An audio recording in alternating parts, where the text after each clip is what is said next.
Welcome to Headphone News, Greater Vancouver edition for Sunday, November 24, 2024. Salmon return to urban streams in Metro Vancouver. Chum salmon are making a comeback in the Brunette River in Burnaby, British Columbia, thanks to ongoing restoration efforts aimed at improving urban waterways. This resurgence occurs despite the challenges posed by surrounding industrial development. Community members and organizations are actively involved in enhancing the local environment. Jason Wong from the Pacific Salmon Foundation highlights the importance of community awareness and stewardship for natural resources. These restoration initiatives not only support salmon populations but also enhance flood resilience and promote biodiversity in the region. Francisca Nieto from the Vancouver Park Board mentions that while original salmon numbers may never fully recover due to urbanization, current projects focus on improving water quality and habitat. Amir Talagani, a senior engineer with the City of Vancouver, discusses how natural assets are being integrated into urban planning, especially for managing flood risks.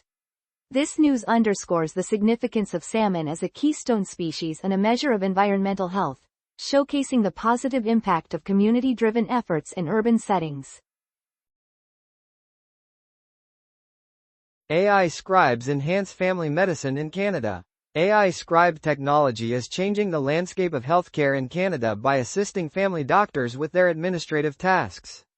This software transcribes and summarizes conversations between clinicians and patients, allowing physicians to spend more time on patient care. In provinces like New Brunswick and Ontario, family doctors report saving significant time, with some estimating a reduction of up to 3 hours per week on paperwork.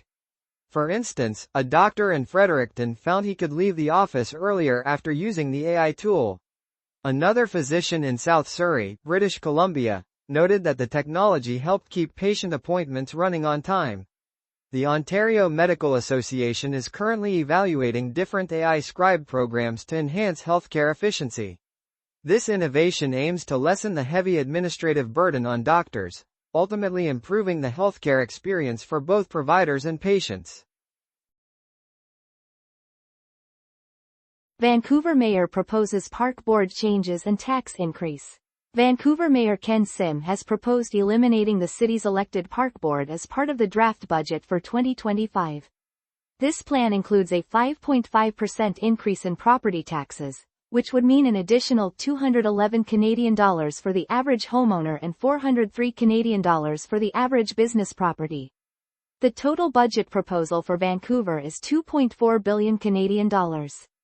Critics, including park board commissioners and community leaders, have called this move undemocratic.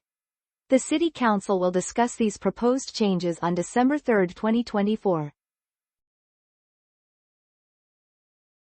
Controversy in Canadian politics over free speech. A major controversy has emerged in the House of Commons in Ottawa, Ontario, Canada. Speaker Greg Fergus ejected 3 Conservative MPs for using inappropriate language. This action has ignited a heated debate within the Conservative Party, led by Pierre Poilievre, who accused the Liberal government of censoring its members. However, reports suggest that Poilievre exercises strict control over what Conservative MPs can express. This situation raises significant questions about free speech and party discipline in Canadian politics.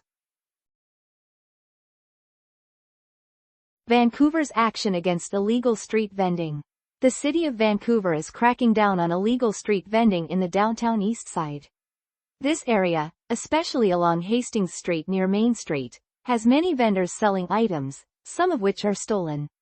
The Vancouver Police Department has expressed concerns about safety and an increase in shoplifting incidents. Starting now, police and city staff will enforce bylaws that ban unauthorized vendors from selling on sidewalks.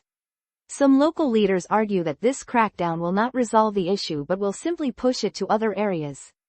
A city spokesperson mentioned that many vendors depend on this work for their income. The downtown East Side Street Market at 305 Main Street offers a safe space for some vendors to sell their goods indoors. Canada apologizes to Inuit for historical injustices. On November 23, 2024, the Canadian government apologized to Inuit communities in northern Quebec for the mass killing of sled dogs that took place in the 1950s and 1960s. This tragic event caused significant harm to Inuit culture and their way of life. Federal Minister of Crown Indigenous Relations Gary Anandasangari delivered the apology in Kangiksawak, a community in the Nunavik region. The government also announced a compensation package of $45 million, which is about $33.3 million United States dollars, to support the affected communities. This apology is part of ongoing efforts to address historical injustices faced by Indigenous peoples in Canada. Homicide investigation in Vancouver. A homicide investigation is underway in Vancouver, British Columbia, following the discovery of a young woman's body in the Renfrew-Collingwood area early Saturday morning. A male victim in his 20s was also found injured and taken to the hospital. Police have arrested a 46-year-old man as a suspect in the case. The Vancouver Police Department is asking anyone with information to come forward. This incident has raised concerns about public safety and crime rates in the city. Vancouver residents rally against Broadway plan. On November 23, 2024, residents gathered outside Vancouver City Hall in Vancouver, British Columbia, to protest the Broadway plan. This initiative aims to construct 30,000 housing units along the Broadway subway line over the next 30 years. Opponents believe the plan will negatively impact local neighborhoods, particularly areas known for their heritage homes. Just days before the rally, the City Council approved the first proposed tower, a 19-story building. The event, organized by a group called Pause the Plan, brought attention to concerns about urban development and its effects on community character. Impact of Canada Post strike on local business in British Columbia. The ongoing Canada Post strike is having a significant impact on local businesses in British Columbia. FV.H. Stamps, a store in Gastown, reports an 85% drop in weekly revenue due to the inability to mail or receive packages. Owner Frank expressed concern over the financial strain, noting that the business cannot process any shipments during this time. This situation is especially challenging for a store that specializes in collectible stamps, some over 100 years old. Canada Post has confirmed that mail and parcels are not being processed, leading to a backlog of more than 8 million parcels. The Postal Service also reported a financial loss of over $300 million before taxes in the last quarter, citing increased competition in the e-commerce delivery market as a contributing factor. If the strike does not end soon, the store may have to switch to a more expensive private carrier. Snowstorm hits Kootenays, causes power outages. On November 23, 2024, a snowstorm struck the Kootenays region of British Columbia, leaving over 1,000 customers without power. BC Hydro worked to restore electricity after windstorms earlier in the week caused by a bomb cyclone. Environment Canada issued snowfall and wind warnings, forecasting an additional 5 centimeters of snow. Local highways became dangerous due to 18 centimeters of snow that fell overnight. Road maintenance crews encountered difficulties as drivers failed to give enough space for snowplows. This severe weather raises concerns about safety and infrastructure during winter storms. Highlights from Canada. Grey Cup and Greenpeace protest. This week in Canada featured two major events. The Grey Cup final was held in Vancouver, British Columbia, drawing thousands of fans who celebrated the excitement of Canadian football. Meanwhile, in Ottawa, Ontario, Greenpeace organized a protest outside Stornoway, with activists raising awareness about climate change and calling for a sustainable future. These events showcase the lively sports culture and growing environmental consciousness in Canada. Vancouver police warn of ticket scams for Taylor Swift concerts. The Vancouver Police Department is warning fans about ticket scams ahead of Taylor Swift's concerts on December 6, 7, and 8, 2024, at BC Place in Vancouver, British Columbia. Scammers are exploiting the excitement around the Eras Tour. Police urge fans to be careful when buying tickets online, as legitimate transfers through Ticketmaster are only permitted 72 hours before the concert. One victim lost $600 after trying to purchase tickets from a scammer who seemed trustworthy. Experts advise using reliable ticket platforms to avoid falling for scams.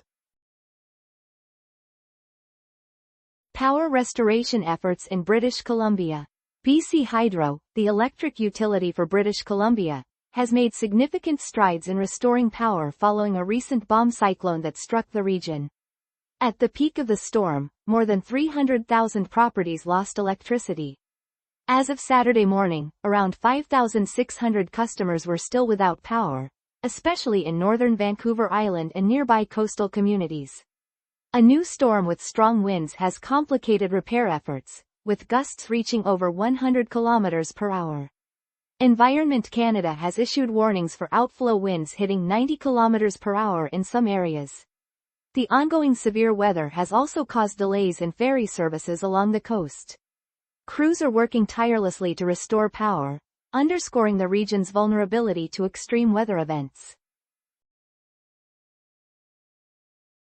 Bear attack in Maple Ridge, British Columbia. A black bear attacked a man walking his dog on an off-leash trail in Maple Ridge, British Columbia. This incident took place on Wednesday afternoon. The man heard a noise and saw his dog confronting the bear. In an attempt to protect his dog, he tried to retreat, but the bear turned its focus on him. Nearby anglers witnessed the struggle and rushed to help. The bear was subsequently killed, and the man received treatment for minor injuries, while his dog remained unharmed. Authorities are conducting a necropsy on the bear to determine if any health issues contributed to its aggressive behavior. Conservation Officer Ferguson highlighted the importance of safety precautions when exploring natural areas, noting that bears in this region do not fully hibernate due to mild winters and food availability. The British Columbia Conservation Foundation advises outdoor enthusiasts to take preventive measures against bear encounters, such as making noise to avoid surprising bears and keeping pets leashed. Arrest made after arson attempt in Vancouver. On November 24, 2024, a 36-year-old man was arrested for trying to set a fire outside Vancouver City Hall in British Columbia, Canada. The incident took place around 10 p.m. A witness observed the suspect using a Molotov cocktail and quickly put out the fire, preventing serious damage. The Vancouver Police Department is looking into the suspect's motives and any links to other recent arson cases in the area. This incident raises important concerns about public safety in the community. That is all the news for today. Thank you for listening to today's Headphone News. News summary brought to you by AI.